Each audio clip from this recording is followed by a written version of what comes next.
Now, listen here, young'uns, and listen good, 'cause this ain't just some old tale for scaring folks. No, sir, this here's a warning, a lesson. 'Cause deep in these hills, where the fog rolls in thick and the trees whisper in the wind, there's things out there, things best left undisturbed. And if you don't mind your ways, well, raw head and bloody bones just might come a-callin'. Way back when, up in the holler lived an old woman named Granny May. She weren't no trouble to nobody, kept to herself mostly, tending her little cabin, growing her herbs, and caring for her prize hog, Raw Head. Now, Raw Head weren't no ordinary swine. He was big, smart, eyes shining like two black marbles. He'd follow Granny May like a dog, grunting soft when she talked to him, like he understood every word. But folks round them parts didn't take kindly to Granny May. They whispered 'bout her, calling her a witch, and maybe they was right. One cold October night, a mean old hunter named Jeb McCune come through. Jeb was the kind of feller who took what he wanted, didn't care none 'bout who it hurt. He'd been eyeing Granny's hog for a while, figuring it'd make a fine roast for him and his no-good kin.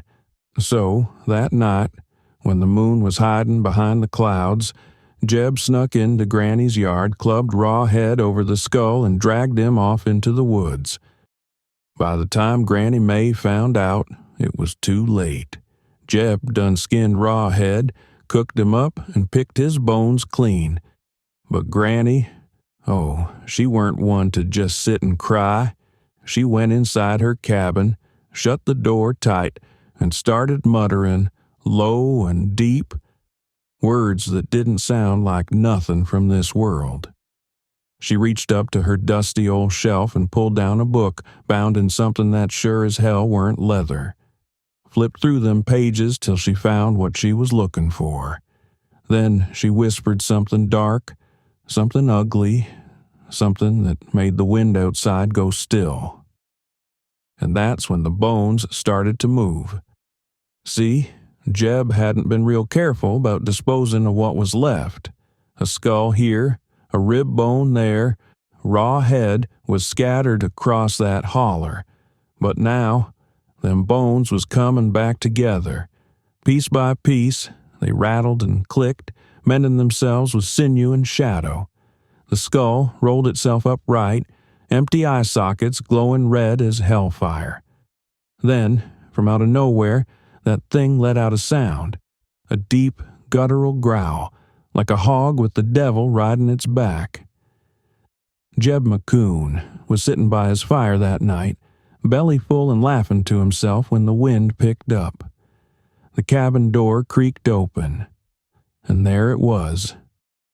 Raw Head, or what was left of him. He weren't no pig no more, nah. He was something else now. Something stitched together with bone and hate, with jagged teeth and long bony fingers tipped with claws. He stood in the doorway, breathing heavy, them red eyes burning holes right through Jeb's soul. Jeb tried to run, but Raw Head was faster. He grabbed him up by the scruff of his neck and dragged him out into the woods, kicking and screaming. They say he didn't kill Jeb right away. No, sir. He made him pay first. When the sun rose the next morning, all that was left of Jeb McCune was a pile of bloody bones strung up like a warning in the trees. As for Raw Head, some say he's still out there, hiding in the shadows, lurking in the dark places folks don't dare go, waiting. And if you listen close on a cold, still night, you just might hear the rattle of bones and the low, hungry grunt of something that should have stayed dead. So mind your ways and don't go taking what ain't yours, 'cause if you do, Raw Head and bloody bones just might come for you.